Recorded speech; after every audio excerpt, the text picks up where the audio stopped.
I'm here to talk to you guys a bit about what you might need to know to try to prepare for this onslaught of immunotherapy coming to your world. Here are my disclosures. I've received no financial support for this talk, but I will be talking about treatments that are not Health Canada approved. You've got the objectives in your handout, so I'll just move past those. So in order to understand what the side effect profile looks like of these drugs, you really actually have to understand a bit about how these drugs work. So I always start talks like this just reviewing a bit about the interplay between cancer and the immune system and how we actually have day jobs. So if you look at the mechanisms for immune escape in cancer, it's actually super complicated, right? If it couldn't possibly be straightforward, otherwise we would have had immune-based therapies decades ago. If you look at this, tumors themselves are not just lumps of tumor cells. They're actually a host of all sorts of different support cells that create this tumor stroma environment that creates the tumor itself. And if you look at that tumor stromal grouping, you actually see that there's multiple different ways in which that whole village there actually protects the tumor cells from the immune system. So one, tumor cells do a very good job of hiding their antigen on their surface. So in order for the immune system to actually identify something, there has to be antigen demonstrated on the surface on top of something called major histocompatibility complex, which you may remember from medical school. And I think of this a little bit like my husband. So as you heard, I'm from the US, and I met my husband when I was in the US, and he had come from Ontario, and my husband is a huge Leafs fan. No commentary, please. And I actually got him personalized Leafs license plates, which you can get in Maryland. You can't get them up here. But we never, ever took his car when we went to Philadelphia to go watch hockey games. And I don't know how many of you guys know the Philly sports teams, but their fans are just brutal in Philadelphia. They have to grease the light poles when Philly is winning championships because people do crazy things. And your risk of having your vehicle vandalized is very high if you wear your colors high and proud, like putting Leafs license plates on the back of your car. It's the same idea here for tumor cells, right? Like they have zero desire to want to demonstrate their antigen, wear their license plates or wear their flags high and proud. They don't demonstrate antigen very well, so it makes it tricky for the immune system to actually identify that that cell has a problem. Second, cancers actually recruit immune suppressive cells into that tumor microenvironment. So if you think of the tumor microenvironment a little bit like a bar, and the tumor cells are the proprietors of the bar, you know, the whole goal of owning a bar is that you want to make money. And the way that you make money is you keep everything nice and calm, and people are happy, and they're buying their drinks, and they're spending their money. Well, people aren't spending money if there's chaos in your bar and there's rowdies around. So how do proprietors of bars keep rowdies out of their bar? They hire bouncers, and they are bouncers of the immune system. They're T regulatory cells and myeloid-derived suppressor cells. And if they detect T killer cells that come into the tumor microenvironment, they can shut them down so that they can't execute their effector function. So the tumor microenvironment has bouncers. The tumor cells actually secrete special immunosuppressive factors like interleukins and TGF-beta, et cetera, that can also make it more difficult for killer T cells to do their job. And then last but not least, tumor cells actually remember all the good things about being a normal cell, and they just ignore the things that aren't convenient. The way that I think about this is tumor cells are a little bit like teenagers, and I don't know how many of you guys have teenagers in the room, but teenagers are very good at taking advantage of places where they can take advantage and then following the rules when they find it convenient. So for example, we prefer our teenagers not to just up and travel the world without permission, just like cancer cells like to leave home base and travel the world without permission, going to lungs and bones and lymph nodes and all that kind of stuff. 2, we really would prefer our teenagers not to be making copies of themselves without permission, just like cancer cells like to make copies of themselves without permission. But the one thing that teenagers remember how to do is how to identify themselves to the authorities, right? It's never their fault. They're young, they're impressionable, call my mommy, call my lawyer. I shouldn't be punished for what I've done. And it's a bit of the same with cancer cells, right? They remember how to identify themselves to that authority figure of the immune system, and that's through checkpoint inhibition. So checkpoint's the mechanism by which our normal cells identify themselves to the immune system in this whole scenario called self-tolerance. If we didn't have self-tolerance, we'd all be walking around with rheumatoid arthritis and lupus and all these funky autoimmune diseases, which are fortunately quite rare. Cancer cells remember about self-tolerance, and they not only remember it, they amplify it. So they can often increase these checkpoints on their surface, guaranteeing that they can shake the hand of the immune system if those killer T cells come by. So when we look at the interaction between cancer and the immune system, I've just showed you sort of a zoom in on the tumor microenvironment, which is what's happening on the right, but you can't forget that there actually is other steps to getting the immune system triggered. So there's 3 different areas of immune activation. The first happens in the priming phase of the immune system. So this happens in crypts in the GI tract, in your lymph nodes, all of those different lymphoid organs, where you get antigen-presenting cells that actually present antigen that has been identified to the immune system. Here, for example, there's a dendritic cell identifying an antigen to a T cell. And you can see again on the surface of the dendritic cell, major histocompatibility complex. It's got an antigen demonstrated on top of MHC, and then it's being demonstrated through to that T cell, through the T cell receptor. So when I'm not doing my day job, I do like to watch police shows. I can't watch medical shows because they drive me a little crazy. And I think of this a little bit like watching Rookie Blue or NYPD Blue, where the dendritic cells are the beat cops of the immune system. They're just taking down information, but it's really processing through to the detectives, who are the ones who are going to be going out and making some decisions. And we know that we would prefer our police officers not to just go and shoot first and think later. There's a whole process by which we should have things vetted. And in the legal system, that's through warrants, right? So you have to go to a judge and you actually have to get a warrant, and then that warrant is issued, and then that person can go be arrested. Otherwise, just because I think the bad guy has an I Love Mom tattoo and a mohawk or whatever it is that identifies that person as different from you and me, and that's not the way it should work. We actually have mechanisms by which we can actually push the system into a scenario where we get a favorable judge, and that's through use of drugs called CTLA-4 inhibitors. You may have heard of a drug called ipilimumab or tremelimumab. These are drugs that work in this priming phase of the immune system. And when you use a CTLA-4 inhibitor, it basically blocks the interaction between something called B7 and CTLA-4. CTLA-4 is that unfavorable judge. They're the ones that send you back to the drawing board and say, nope, you've got to gather more evidence. If I block that interaction, B7, by definition, has to bind with a co-stimulatory receptor called CD28. And when that connection happens, you get a favorable judge, the warrant's issued, and the immune system gets activated. Step 2 is T cell activation. Once that's activated, the T cells sort of create their own little militia. They create copies of themselves so that they can go out hunting for the antigen that's been demonstrated by that antigen-presenting cell. And then lastly, you've got the effector phase that I just walked you guys through.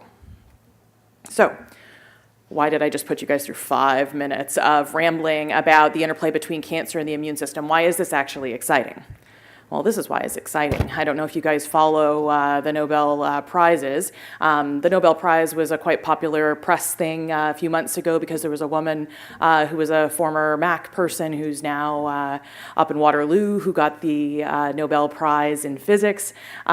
But the other thing that came out this year was that the Nobel Prize in Medicine was given to these 2 physicians, Dr. Hanzhou and Dr. Allison. Dr. Hanzhou discovered PD-1 and its role in cancer, and Dr. Allison discovered the interaction between CTLA-4 and cancer. And it's basically brought us to where we are today with the immunotherapies we have available. And you've already seen this from Stephen, so I'm not going to walk you through it, but really there's only a handful of places where immune checkpoint inhibitors have made their way into the gynecologic malignancy space, but I expect that that's not where it's going to stay. And we've seen benefits in different cancers. And again, I'm not going to belabor this, but this is why we get excited about immunotherapy. Melanoma had nothing. If you had stage 4 melanoma, we gave chemotherapy because we had nothing else better to do, and the median survival was 4 to 6 months. We now can give drugs like immunotherapy. In this scenario, it was one of those CTLA-4 inhibitors, the drug ipilimumab, and all of a sudden, we've got 20% of our patients who are 10-year survivors. 10-year survivors of an incredibly deadly otherwise disease. We've now got treatments in lung cancer. Lung cancer had just as bad of a rap as melanoma did, where when I started in practice, best case scenario, I told patients that they had a year to live, and if they did nothing, they were looking at a few months at best. And now all of a sudden, we've got clinical trials where we're selecting patients based on their PD-L1 expression, and I'm looking at median overall survivals of 30 months in the frontline lung cancer setting. I never thought I'd see a day where I was telling patients, on average, the median is that you're going to get 30 months out of treatment. This is exciting. So this is the phase 1 data from non-small cell lung cancer. I participated in this trial before I came to Canada, and this is looking at the durability of this type of treatment in non-small cell lung cancer, and we're seeing somewhere in the range of 15 to 18%, 3 and 5 year survival. Never thought I'd see the day. You've seen this from Stephen just looking at mismatch repair, and this is something obviously that's relevant to the endometrial space, and we're now getting our first hints that Health Canada is going to jump on board with a tumor agnostic strategy at looking at mismatch repair deficient cancers. So we focused on the benefits, but the problem is I think there are many people in this room, I guess, who are shaking in their boots at the thought of having to manage the side effects. And I'm not going to stand up here and tell you that there's not side effects, because there absolutely are. The most common side effects of immune checkpoint inhibitors are due to the fact that when I block that handshake between the cancer and the immune system, allowing the immune system to attack the cancer, I basically interrupt self-tolerance, and I can't just do it at the level of the tumor. I have to do it throughout the whole body. So I am disrupting that self-regulation sitting where self-tolerance sits. So if patients are out there and they have any predisposition, or they get tripped into a scenario where all of a sudden their immune system sees their normal cells as not being normal, then you can get side effects from these drugs. The most common side effect is fatigue. I actually see it as a good thing in the beginning. I think of it a little bit like having a cold or a flu. Many of my patients get very tired at the beginning when we start immunotherapy, and I like to tell myself that that's because the immune system is being active, just like when we're battling a cold or a flu. It tends to get better. If fatigue rears its ugly head again later on in the patient's treatment journey, I start thinking about other things that can cause fatigue, especially the endocrinopathies. Skin issues. So itch is one of the more common things, and it's one of the trickier things to try to deal with because there really isn't a great treatment, and things like your antihistamines, diphenhydramine, those types of things don't seem to do much. Just keeping your skin good and moisturized seems to help. Diarrhea and colitis is a trouble, less so when you're using just a PD-1 or a PD-L1 drug, but when you combine it in with CTLA-4, around a third of patients are going to have are going to have some level of diarrhea, and about 10% of them are going to be grade 3. We can see inflammation of basically every organ. So there's pneumonitis, there's nephritis, there's hepatitis, et cetera, et cetera. Infusion reactions are generally uncommon with the exception of avelumab because it still has its ADCC in place. I mentioned endocrinopathies briefly, et cetera. Your brain has always got to be pausing and thinking, if somebody presents with a new symptom, could it possibly be related to my drug?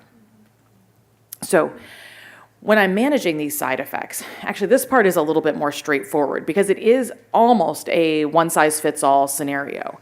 The easiest ones are honestly the severe ones, because when you've got somebody with a severe toxicity, they're having 10 bowel movements a day or things like that, we admit them to hospital. And then I surround myself with really smart people like hepatologists or respirologists, et cetera, and I get the support that I need.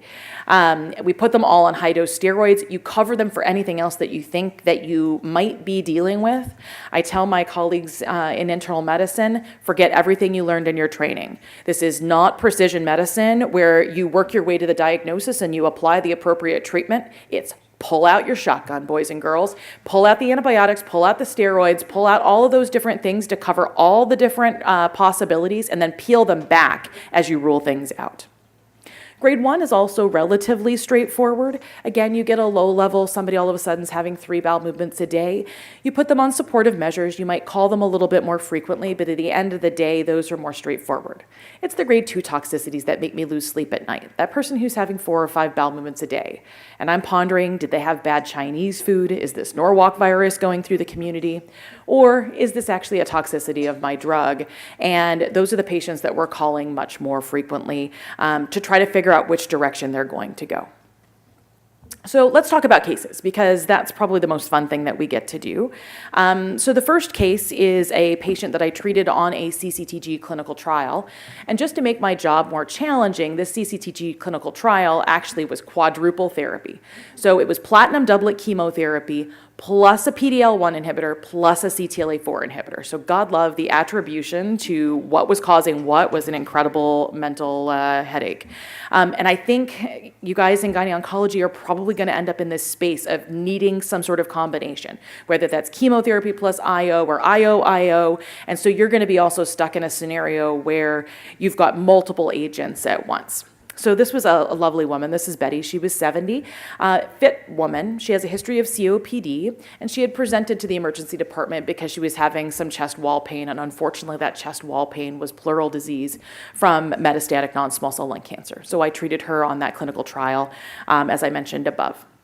So she got her treatment, and I remember it absolutely vividly because I remember getting a phone call from our pharmacy, all in a panic, because they had made a mistake when they dispensed her prophylactic antiemetics, and instead of putting Stemetil in one of the bottles, they put ondansetron in 2 bottles. So she got 2 doses of ondansetron before, and I'm like, whatever. Like, who cares about 16 milligrams of ondansetron? Not me. Well, then I get a phone call like 1 week later saying she can't poop. I'm like, oh, I pray to God that this isn't from the overdosing on the ondansetron. So I said, okay, here we go. Here's your Senna. Here's your lactulose, da-da-da-da-da. We'll get it going. And I had the extra benefit of the fact that she used to be the medical office assistant for her son-in-law, who's a family doctor in town. Fantastic, right? Okay, they'll get it figured out. Well, she ends up in walk-in urgent care on the Saturday because her bowels still aren't moving and her belly hurts. They give her more laxatives. They put her on Pico-Salix or something like that. She goes back to urgent care again on Sunday. They do an x-ray this time. X-ray just looks constipated, really nothing earth-shattering. They up the ante again and send her out. So I get a phone call at 9:01 Monday morning from Betty, and she's like, I can't stand it anymore. My belly hurts. You need to fix this. So I bring her into our symptom assessment area at the cancer center, and we do an x-ray, and I get a phone call from the nurse practitioner who works down there, Dr. Juergens. They're telling me that she's got free air. Vomit. Okay, so I put her on antibiotics, I call surgery, and I arrange for an urgent CT scan. And here is her CT. So you guys are used to looking at CT scans. Does anybody see anything that doesn't look normal?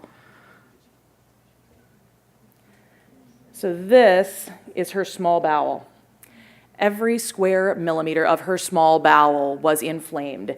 This thing that looks like a bagel is actually the thickness of her small bowel wall. So no wonder she wasn't pooping. Nothing could get through her small intestine actually to make its way through.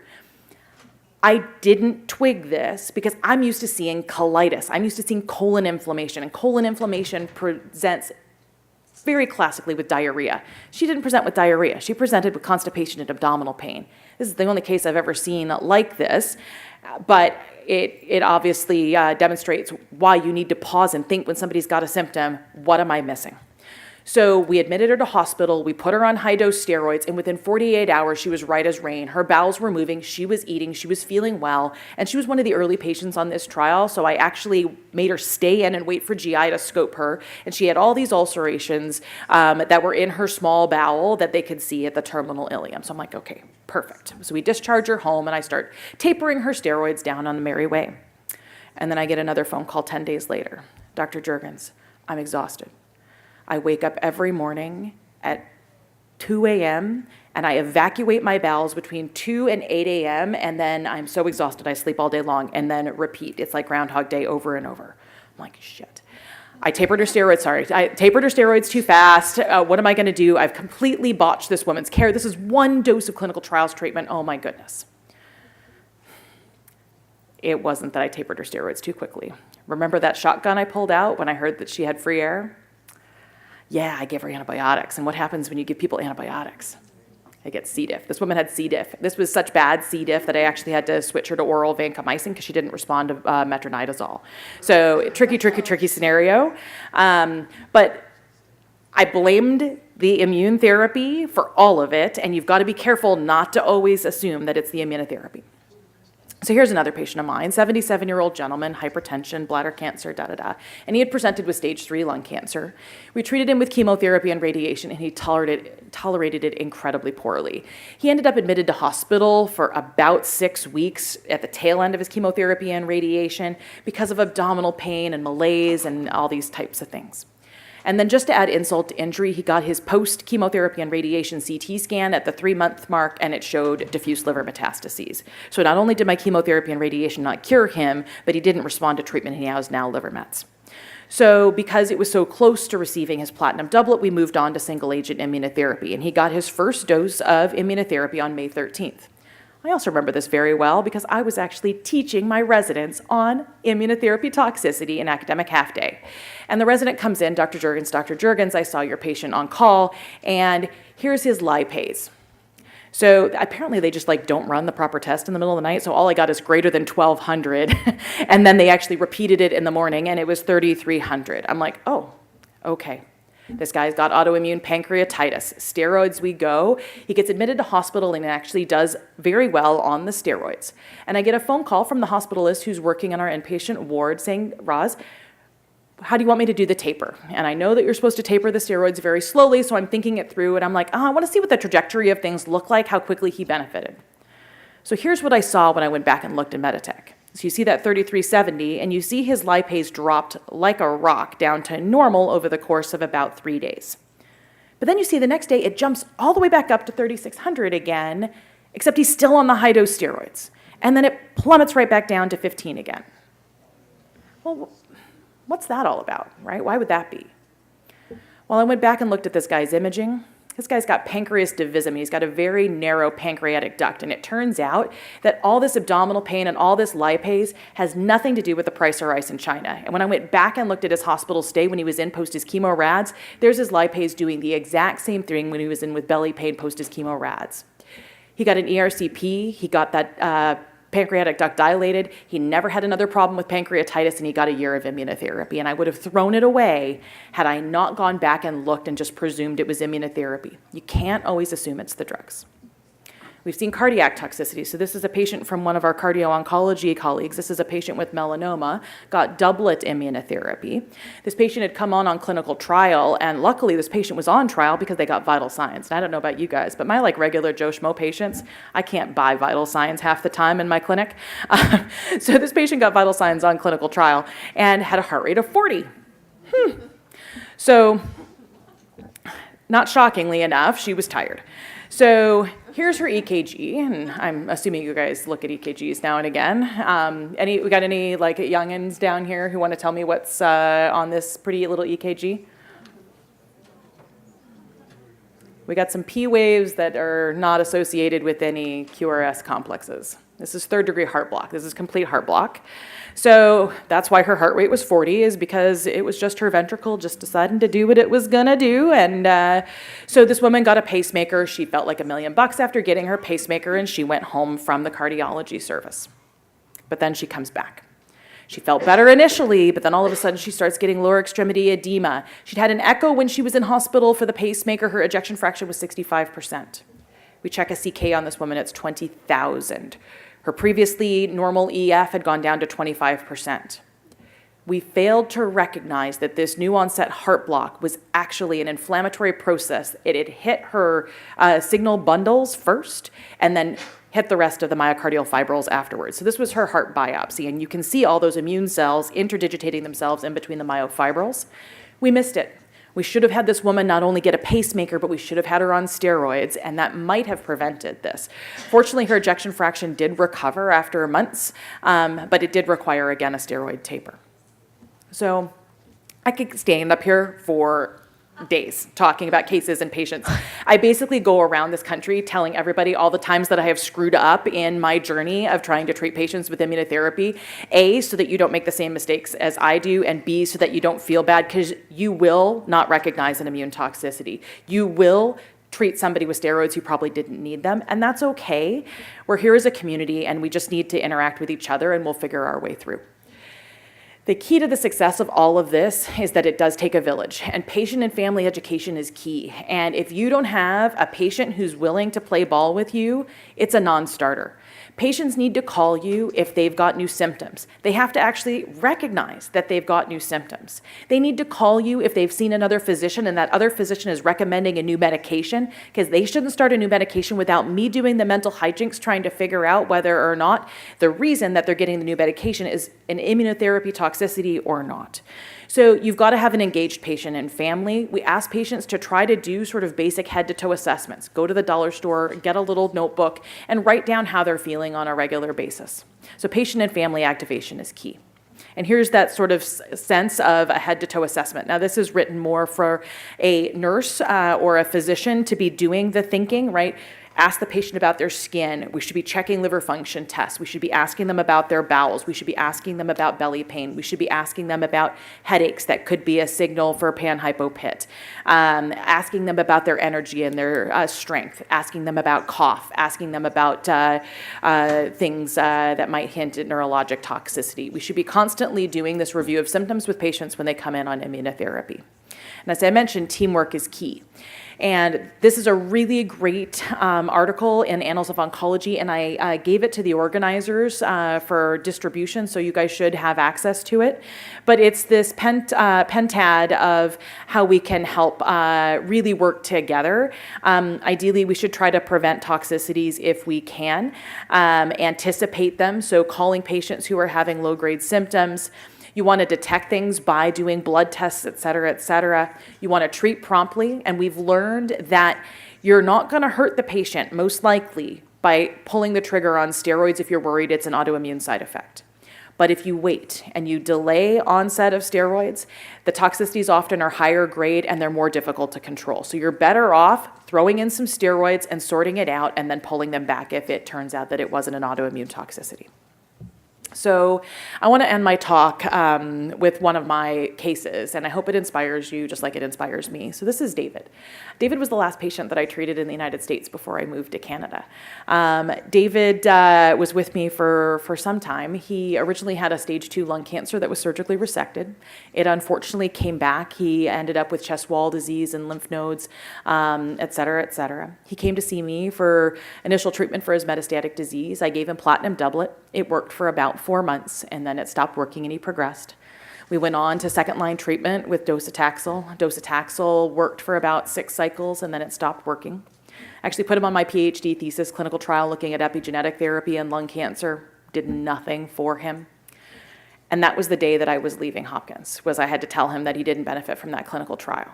And I looked at David and I said, David, the only thing I have left for you is this first-in-human clinical trial. It's supposed to activate your immune system. Activating immune system in cancer has been an epic fail. So you need to understand, eyes wide open, what phase 1 clinical trials mean. And it's biopsies, it's pokes, it's prods, it's long days, it's 45 minutes back and forth from your home in rural Maryland on a multi-time-a-week basis. You've got to think about your wife, Stephanie. You've got to decide if this is how you want to spend what's likely going to be your final days. And David didn't hesitate. He took one look at me. He's like, Dr. J, I have to do this for Stephanie. I want to participate in this phase 1 clinical trial, even if it means that I'm helping somebody else. I'm not done yet. So David got a drug called MDX-1106. He got 2 years of treatment. The treatment stopped. He's been off treatment now for 6 years. He's left Maryland. He's bought his dream home down in Florida. He's no longer my patient. He's my Facebook friend. So David has now shaken the hand of former Vice President Biden. He's one of the patient representatives as part of the Moonshot Initiative trying to find better treatments for cancer. And that's what he does. He was a firefighter initially, he was a canine police officer initially. He went from helping the community as a police officer to being a patient advocate. So he got nivolumab. MDX-106 is now known as nivolumab. And I did everything I could to talk him out of participating in that clinical trial because I wanted him to make sure that he was doing it for all the right reasons. And I hope some of your patients one day will be the next Davids of the world and be that next patient who inspires the rest of us to know how to treat the greater community. So thank you.